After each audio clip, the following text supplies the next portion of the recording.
최근 수도권 집값이 가파르게 상승하고 빚을 내서 집을 사는 사람이 늘면서 가계대출이 빠르게 늘고 있습니다. 오는 9월부터 스트레스 금리는 0.75%로 적용되며 적용 대상은 은행권 신용대출 및 제2금융권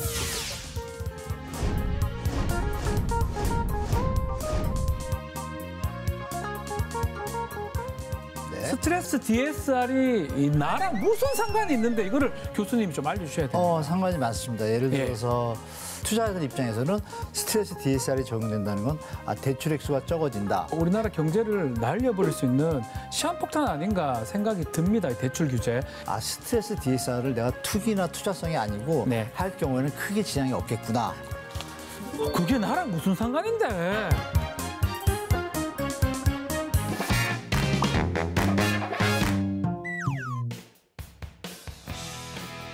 시청자 여러분 안녕하십니까? 변호사 박준입니다.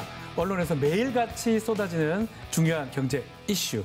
그런데 이게 도대체 무슨 말인지 나랑 무슨 상관인지 영 감이 안 잡히신다고요? 그렇다면 지금부터 채널 고정하시고 집중하셔야 됩니다. 우리가 꼭 알아야 할 정보 그리고 어려운 경제 개념까지 한 번에 싹 속 시원하게 풀어드리겠습니다. 제가요? 아닙니다. 바로 이분입니다. 부동산 전문가 한문도 교수와 함께하겠습니다. 안녕하십니까 교수님? 네, 안녕하세요. 반갑습니다. 네.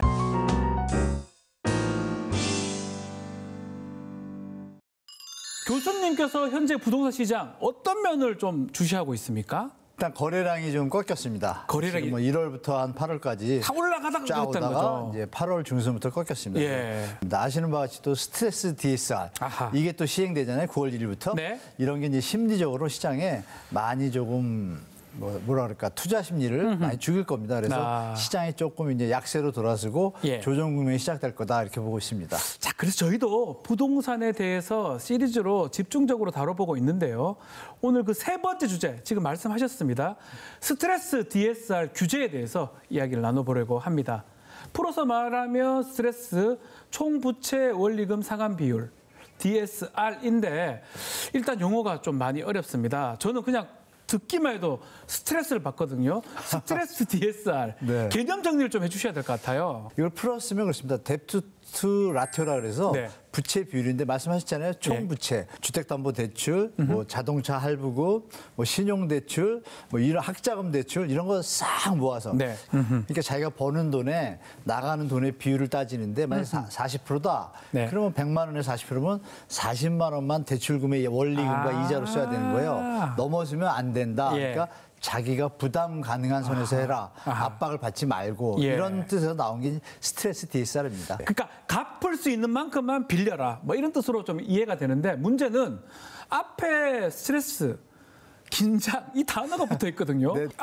스트레스야 이런데 정말 대출 받는 사람한테 스트레스 주려고 한다. 이렇게 해석이 되는 겁니까? 꼭 그렇게 볼 수는 없습니다. 왜냐하면 우리가 국가경제라는 게 이제 대출이 많아지다 보면 우리가 일본도 버블 터지고 미국도 터진 게 다 뭔가요? 대출이 너무 많아졌거든요. 그러니까 자기 소득이나 수준에 비해서 대출 너무 많이 했을 때 투기로 막 바뀌기 시작하면 이제 경제가 이게 문제가 생기거든요. 그 부분에 대해서 이미 이게 바젤 3라고 해서 국제금융협약이 있지 않습니까? 우리 2008년 글로벌 금융위 시청자분들 다 아실 거예요. 그때 이미 이런 거를 이제 앞으로는 해야지 이게 이 버블이나 거품이나 경제 위기가 안 오겠다 해서 전 세계가 사인한 겁니다. 다 같이 우리만 하는 것이 아니라 그래서 이런 거는 이제 국제금융기관의 어떤 협약에 따라서 가고 있으니까 이제 받아들이셔야 됩니다. 결국 급증하는 이 가계대출을 좀 줄여보겠다. 이런 규제 정책으로 이해하면 될 것 같습니다. 스트레스 DSR 내년까지 단계별로 이제 시행을 한다고 하는데 현재 2단계가 가동됐습니다. 맞아요. 스트레스 DSR 단계별로 어떤 변화가 생기는지 김효성 기자가 잘 정리를 해봤다고 하는데요. 김 기자님 나와 주시겠습니까? 우리나라 가계대출이 1,900조 원을 육박하며 역대 최대 기록을 갈아치우고 있습니다. 가계빚의 가장 큰 원인은 바로 주택담보대출인데요. 지난달 5대 은행의 주담대 잔액은 약 571조로 꾸준히 증가세를 유지하고 있습니다. 이처럼 급등하는 가계대출을 잡기 위한 대책이 바로 스트레스 DSR인데요. 총부채 원리금 상환 비율 산정 시 일정 수준의 가산금리를 부과해 대출 한도를 축소한다는 거죠. 스트레스 DSR은 내년까지 단계적으로 시행합니다. 지난 2월 처음 시행된 1단계 스트레스 DSR은 은행권 주택담보대출에 한해 적용됐고요. 기본 스트레스 금리의 25%를 적용했습니다. 지난 9월 1일 시행된 2단계는 어떨까요? 적용 대상이 더 늘었습니다. 은행권에서는 주담대와 신용대출까지 적용되고 이 금융권 주담대에도 적용됩니다. 스트레스 금리는 기존 금리의 50%로 늘어났습니다. 3단계는 내년 1월 시행 예정이었는데요. 2단계 시행을 연기하면서 3단계도 내년 7월로 미뤄졌습니다. 은행권과 이금융권의 주담대, 신용대출, 기타 대출에 모두 적용되고 기본 스트레스 금리의 100%를 적용하며 가산금리가 최소 1.5%포인트로 높아질 예정입니다. 최종 목표인 3단계까지 시행되면 대출 한도가 크게 줄고 주택담보대출과 신용대출 이외에도 모든 가계부채가 규제될 전망입니다. 스트레스 DSR이 내년 대출 시장 그리고 부동산 시장에 어떤 파급 효과를 가져올지 관심이 쏠리고 있습니다.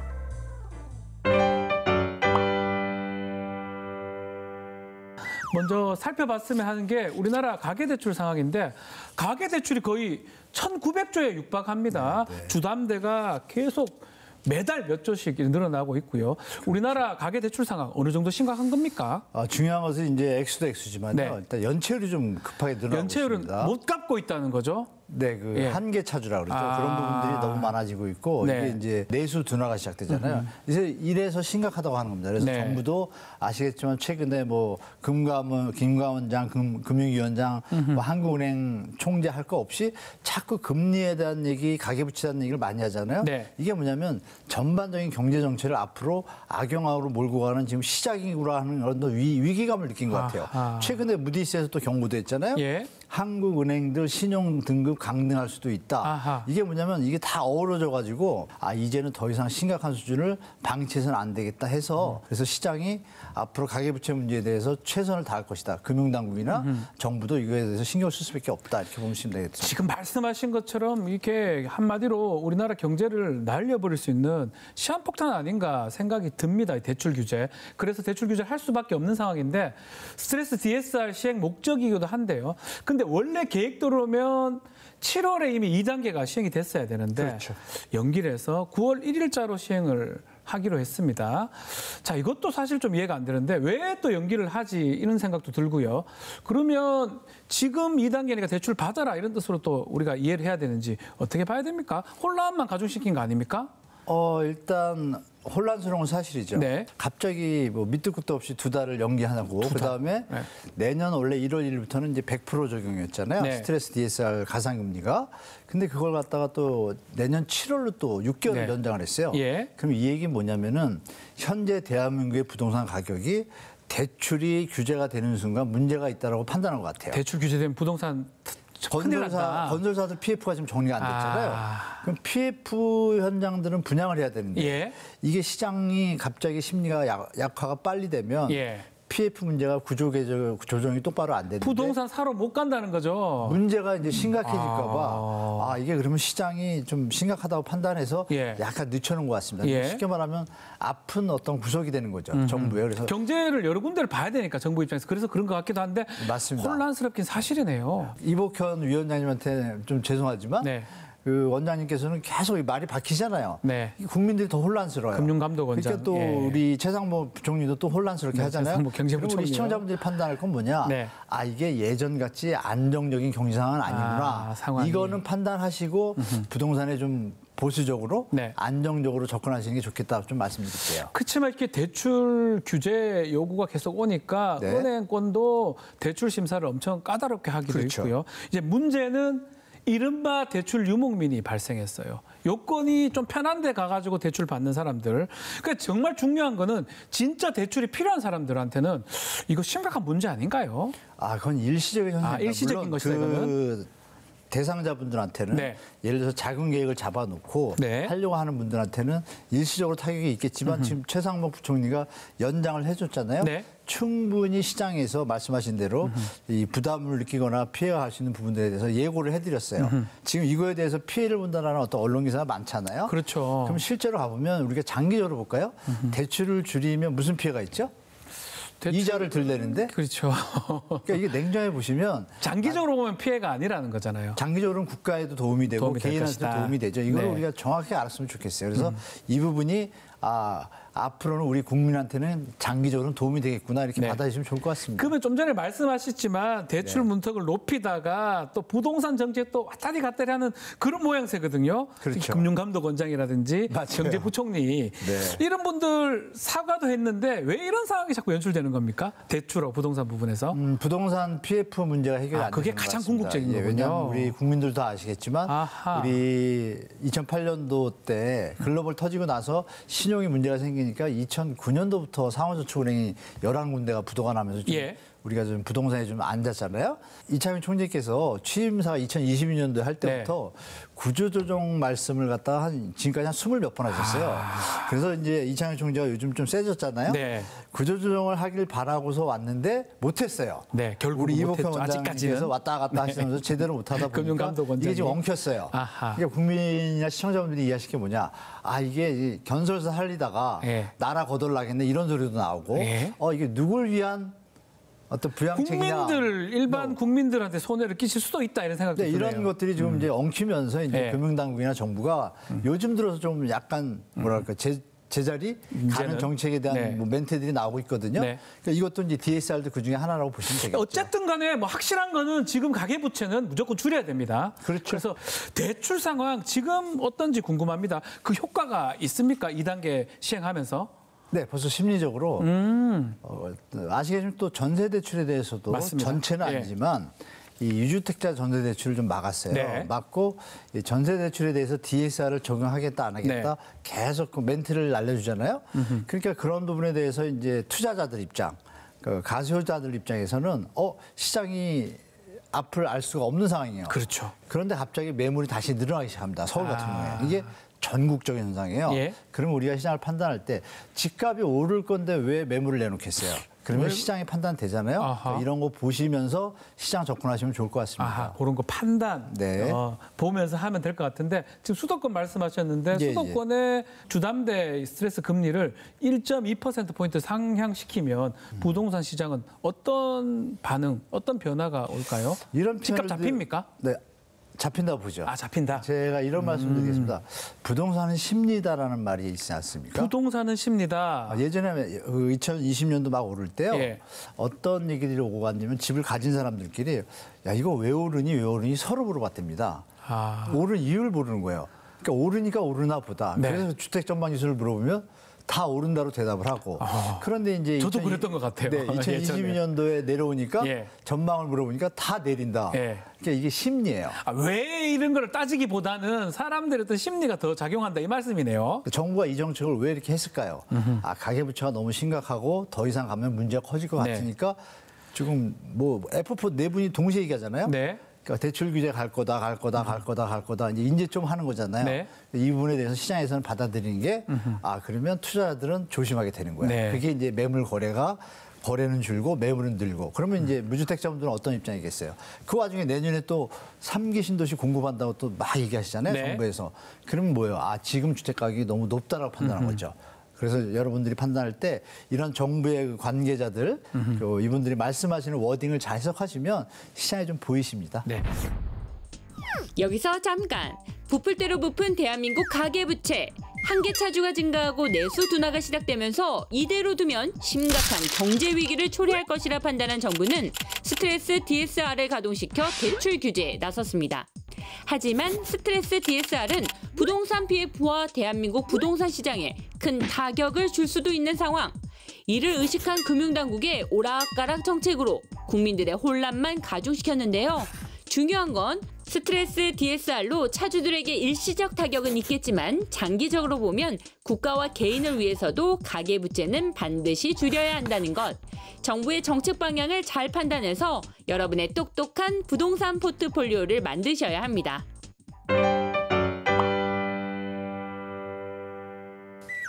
맞습니다. 스트레스 DSR이 뭔지 대출 규제로 어떤 변화가 있을지 한문도 교수님과 함께 자세하게 알아보고 있는데요. 자, 그래서 질문은 네. 스트레스 DSR이 나랑 무슨 상관이 있는데 이거를 교수님이 좀 알려주셔야 됩니다. 상관이 많습니다. 예를 들어서 우리나라는 개념에서 투자도 하시는 분도 계실 네, 거고 투자도 있을 거고요. 내 집 마련하시는 분도 계실 텐데 살려는 사람도 있고. 경우가 좀 틀린데요. 예. 투자자 입장에서는 대출 액수가 줍니다. 대출 액수가 준다는 얘기는 대출을 그 더 못 비율이 받는다. 네. 예. 거기서 변동성 금리, 낮은 금리를 이용하는 경우는 이게 100%가 적용이 돼요. 예. 그러면 대출 액수가 실제로 한 10% 정도 줄거든요. 그러면 그 부분을 이제 수학 모형으로 막 계산하다 보면 이 주택 가격에 10% 하방 압력이 됩니다, 실제로. 근데 그 와중에 아까 말씀드린 전세 대출 DSR을 자꾸 만작대잖아요. 네. 여러분 다 아시잖아요. 전세 가격이 내려가면 집값도 내려갑니다. 같이 내려가요. 그러니까 전세 대출 DSR이 적용되면 예. 투자자들은 어떻게 했어요? 예. 그러면 상관이 너무 많죠. 그럼 집이 많은 분들은 어떻게 해야 돼요? 이거 빨리 좀 털어야겠다. 그렇죠. 그래서 매물이 늘어나는 거고 네. 무주택자 입장에서 어떨까요? 좋은 스트레스, 건가요? 당장 생각할 때는 내가 대출을 이만큼 받아서 그러니까 대출 받고 사야 이 집을 사야 되는데 갑자기 줄어. 그러면 일시적으로는 내가 대출을 받아서 집을 못 산다는 피해의식이 있는데 당장은 한 두세 달을 보면 어떻게 돼요? 네. 집값이 그만큼 내려와 주잖아요. 그러면 내가 그만큼만 받아도 되고 이자는 어떻게 돼요? 예. 덜 나가죠. 그렇죠. 국가 경제도 도움이 되고 무주택자분들 여러분들한테도 많은 상관이 있죠. 네. 이게 내가 돈도 더 아끼고 집도 싸게 사는구나. 우와. 이거의 기본이 스트레스 DSR이 제공한다. 이렇게 보시면 될 것 같습니다. 얘기 들어보니까 왜 나랑 상관이 있는지 알 것 같아요. 그렇죠. 투자하는 사람도 마찬가지고 맞아요. 무주택자도 당연히 자신이랑 매우 상관이 있을 것 같은데 문제는 네. 차주들한테 이게 정말 민감한 사안입니다. 스트레스 금리가 상황별, 단계별, 또 은행, 또 상품별 다 다르게 적용이 된다고 하니까 네. 굉장히 복잡하고 제가 생각해도 매우 헷갈리거든요. 이게 은행에 가기 전에 스트레스 DSR 적용된 나의 대출한도 확인을 할 수 있고 또 미리 계산할 수 있는 방법도 없을까요? 네. 은행에 요새 계산기들이 나와 있습니다. 은행 계산기 있습니까? 네, 은행에서 DSR 우와. 체크하는 게 DSR 계산기 딱 하시면 내 가능 대출 액수 이것도 은행 연합회에서도 또 제공합니다. 그 샘플을 그래서 예. 그런 데 가시면 체크해 보실 수 있고 예. 그러나 중요한 건 실제 본인의 신용 등급이라는 게 있지 않습니까? 그렇죠. 요거에 따라서 우대금리나 뭐 가상금리가 또 정해지는 게 있어요. 신용 뭐 6, 7등급이면은 가상금리가 좀 더 들어가겠죠. 네. 그리고 우대금리를 적용받는 신용 1, 2등급 이런 네. 분들은 이제 또 우대금리 때문에 전체 DSR 금리보다 좀 낮은 걸로 해서 예. 대출 액수가 산정이 되겠죠. 그러니까 이 부분에서 중요한 거는 이 변동성을 받게 되면은 거의 스트레스 DSR 다 적용받게 되고 고정형이 많아지면은 점점 안 받게 되면서 만약 30년짜리다, 20년 이상을 정하면요, 일단 무적용입니다. 적용을 안 합니다. 20년 대출 이상 액수가 적용 안 줄지도 한다. 않고 결정적인 것도 뭐냐면 여러분들이 오해하시는 게 그러면 뭐 3%였는데 DSR 1.5%하면 4.5%가 되잖아요. 네. 그 이자를 4.5% 내는 것이 아니고 대출 가능 금액을 계산할 때만 DSR을 적용하고 그때만 계산하고 네, 그리고 금리는 예. 이제 원래 그 기준금리, 대출 금리에 그거에 맞춰서 낸다. 그러니까 대출 액수만 준다. 시장에 어떤 과잉 유동성을 억제하는 효과가 있다. 이렇게 보시면 될 것 같습니다. 말씀대로 금리가 막 늘어나는 게 아니고 내가 받을 수 있는 대출 액수가 그렇죠. 줄어든다. 이렇게 네, 이해하면 될 것 같은데 여기서 잠깐! 현재 시행되고 있는 스트레스 DSR 2단계 실제로 적용해 볼까요? 예를 들어 수도권에 사는 연봉이 5천만 원인 사람의 경우 30년 만기 대출이자가 4.5%라고 가정한다면 스트레스 DSR 도입 전에는 3억 2,900만 원까지 대출이 가능했습니다. 여기에 수도권 2단계 스트레스 금리 1.25%포인트를 적용하면 어떤 변화가 나타날까요? 변동금리로 대출받을 경우에는 대출 한도가 2억 8,700만 원으로 한도액이 4,200만 원 줄어들게 되고 혼합형은 3억 300만 원, 주기형은 3억 1,500만 원으로 계산됩니다. 이렇게 스트레스 DSR 2단계로 대출 한도가 상품에 따라 3%에서 13%로 축소되는 걸 볼 수 있습니다. 하지만 스트레스 금리는 말 그대로 가산금리일 뿐 대출 한도에 영향을 미치지만 실제 금리에는 적용되지 않는다는 점 기억하세요. 자, 지금 말씀대로 2단계만 돼도 대출 한도가 이 정도는 줄어들게 됩니다. 내 집 마련을 꿈꾸는 이렇게 실수요자, 무주택자가 어떻게든 대출이 필요하기 때문에 이후 금융권 이런 데 가서 혹시나 받아온다. 이럴 가능성은 없는 겁니까? 또 이자 부담이 큰 거잖아요. 그렇게까지 가실 필요는 없고 무주택자분들 중에서 이제 생애 최초 분들 말씀드릴게요. 아하. 이 부분은 DSR에서 적용을 예외로 하는 조항들이 지금 또 그런 것도 가동하고 있습니까? 있습니다. 네, 그래서 중도금 뭐 집단 대출도 좀 예외하려고 그러고 이거는 이제 금융위원회의 어떤 정책에 따라 다르거든요. 그러니까 이런 표현을 기억하시면 될 거예요. 실수요자는 보호해라. 네. 이런 실수요자는 보호해라. 계속 얘기하잖아요. 예. 그 위원장도 그러고 금감원장도 그러고 그러니까 그런 부분에서 우리 실수요자분들 입장에서는 네. 스트레스 DSR을 내가 투기나 투자성이 아니고 네. 할 경우에는 크게 지장이 없겠구나. 내 예산에 정부가 그것을 나를 보호하겠다. 보호를 해주고 있다. 그런 얘기를 계속 해주고 있거든요. 시장이니까 그걸 활용하시면 될 것 같습니다. 자, 필요한 제도고 내가 정말 실수요자라면 그만큼 보호를 받을 것이다 이렇게 말씀 주셨는데 네. 또 얘기하면 그렇지만 우리 영끌족들도 있잖아요. 영끌족이요. 예. 그래서 나랑 무슨 상관인데 해서 슬기롭게 대처할 수 있는 방법을 교수님께서 소개를 좀 해주시면 좋을 것 같아요. 영끌족들 중에 이제 실제 거주와 네. 아이들 자녀 문제 이런 것들로 인해서 네. 부득이하게 시장 환경 때문에 사신 분들은 조금 유예해주고 지원하는 정책을 쓰고 네. 그게 아니라 우리 최근에 좀 젊으신 분들이 투기성이 좀 있는 투기성을 했던 분들은 영끌족도 있잖아요. 보호를 못 받는 거군요. 그분들은 보호를 해주면 자본주의가 다 깨지는 거 아닙니까? 아하. 공정과 상식이 또 어긋나고. 본인들이 또 선택한 거니까. 그렇죠. 예. 자기가 책임져요. 그렇다 보면 비트코인 피해본 분도 도와줘야 되고 이거 말이 안 되잖아요. 다만 가족이 사는데 투기용이 아니라 네. 내가 이거 진짜 꼭 사야 되고 불안감에 샀다 이거예요. 네. 근데 부담이 돼요. 네. 그럼 그 가구가 해체가 되면 경제에 도움이 안 되잖아요. 네. 가구는 경제 주체의 기본이잖아요. 맞습니다. 그러니까 이거는 지원을 해주면서 아하. 유예를 해서 나중에 갚을 수 있는 지원책을 정부가 투 트랙을 쓴다라면 네. 영끌족은 투기성을 구제하지 말고 예. 실제로 국가에 도움이 되는 가구에 대해서는 지원하는 어떤 맞춤형을 쓰면 저는 큰 문제가 없을 거라고 보고 있습니다. 말씀대로라면 네. 부동산 시장에는 이렇게 호재, 악재가 이렇게 공존하는 것 같아요. 그렇죠. 특히 또 미국 보면 기준금리를 또 내렸습니다. 우리 미국하고 네, 내렸죠. 너무나 한계가 있는데 우리나라 가계부채를 잡고 인하하겠다라는 분위기인데 만약에 내년에 스트레스 DSR 3단계 시행을 하게 되면 앞으로의 부동산 시장 예측을 해주시면 좋을 것 같습니다. 그리고 한은 총재께서 최근에 말씀하신 게 구조조정이 되지 않거나 이러면 이 내수가 좀 문제가 있다고 판단되면 금리 인하에 대해서 심각하게 고려하겠다 이런 표현을 썼어요. 내린다 할지라도 스트레스 DSR이 또 적용되니까 예전처럼 폭풍 이런 급등장, 네. 이유 없는 급등장은 없을 것이고 네. 정부가 신생아론을 갖다 내년에도 하신다고 하거든요. 네. 근데 그 액수만 적용되면 다행인데 만약에 또 이상한 어떤 뭐 펌핑만 없다라면 내년에 아마 부동산 PF에 대한 어떤 조정 이런 것들이 가세하면서 시장이 그동안 많이 올랐잖아요. 네. 다시 한번 이제 조정기 안정기로 갔다가 네. 재출발할 수 있는 약세장이 좀 이어질 것 같다고 말씀드리겠습니다. 오늘의 주제 스트레스 DSR 총정리. 더 이상 두고 볼 수 없는 가계부채, 정부가 대출 압박에 나섰습니다.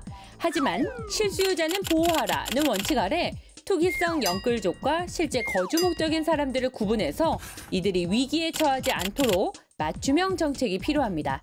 그렇다면 앞으로 부동산 시장은 어떻게 될까요? 미국의 금리 인하 등 호재가 있지만 내수 침체와 부동산 PF 문제, 스트레스 DSR 규제로 이유 없는 급등장은 없을 것이라 판단. 부동산 시장은 구조조정 후 다시 재출발을 위한 약세장이 이어질 것이라 전망됩니다. 자, 스트레스 DSR 또 대출 규제로 인한 내년 부동산 시장 전망까지 심도 있게 짚어봤습니다. 자, 다음 시간에는 어떤 주제가 기다리고 있습니까, 교수님? 요즘 핫한 재건축 재개발, 야, 또 이거 모아타운 이런 부분이 있잖아요. 예. 이 부분이 사실 요즘 시장의 들썩이기도 하고 네. 또 주민들 간에 좀 안 좋은 모습도 나타나고 예. 여러 가지 막 사회 문제가 되기도 하고 좋은 면도 있고 안 좋은 예. 면도 있고 이걸 집중적으로 우리 직접 조합원님분도 계실 거고 또 밖에서 투자하시려는 분 여러 가지 관계자들한테 다 상관이 있거든요. 네. 그 부분에 대해서 우리 시청자분들과 변호사님과 함께 말씀 나눌 계획입니다. 다음 주는 재개발, 재건축 얘기입니다. 네. 역시 나랑 밀접하게 상관되는 주제니까요. 다음 시간도 저희가 잘 준비해서 찾아뵙겠습니다. 시청해 주셔서 감사합니다.